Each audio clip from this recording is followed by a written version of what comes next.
नमस्कार, मनीषा होमस्टाईल रेसिपीमध्ये तुम्हा सर्वांचं खूप खूप मनापासून स्वागत। तर घरात भाजीला काही नसेल तर आज मी तुम्हाला चटपटीत अशी उडदाची डाळ मिरची बनवून दाखवणार आहे। तेथे मी तेल गरम केलेले आहे, त्यामध्ये टाकायचा अर्धा चमचा मोहरी, अर्धा चमचा जिरे मोहरी छान फुलली की त्यामध्ये टाकूया बारीक चिरलेला कांदा, बारीक चिरलेला लसूण। हे छान 2 मिनिटे परतून घेऊया।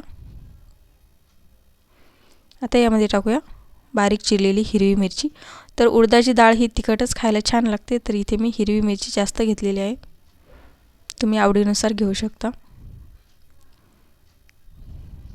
ही सुद्धा 2 मिनिटे परतून घ्यायची। नंतर टाकूया बारीक चिरलेला टोमॅटो, हा सुद्धा 1-2 मिनिटे परतून घेऊया।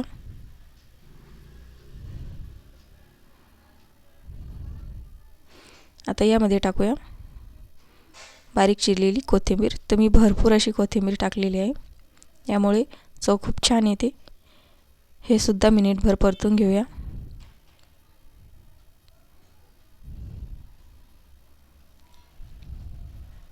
आता यामध्ये टाकूया हळद। तर इथे मी अर्धा चम्मच हळद घेतलेली आहे, हे सुद्धा मिनिटभर परतून घेऊया। तर बस, आता आपल्याला यामध्ये अजून कुठलेच मसाले टाकायचे नाही। तर इथे मी उडदाची डाळ टाकणार आहे। तर ही उडदाची डाळ मी न धुताच टाकलेली आहे, अशीच छान लागते। छान निवडून घेतलेली आहे। आता ही सुद्धा परतून घेऊया व्यवस्थित मिनिटभर।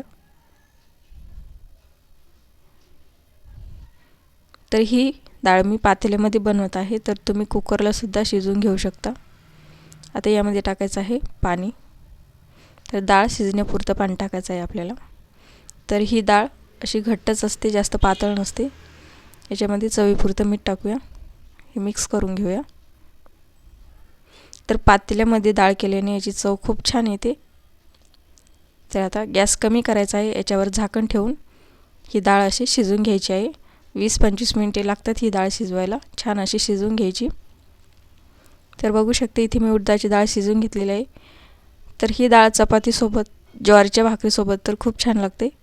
याच्यासोबत ठेचा, मिरची, कांदा खूप मस्त लागते। तुम्ही सुद्धा एकदा नक्की करून बघा। आवडल्यास चॅनलला सबस्क्राईब करा।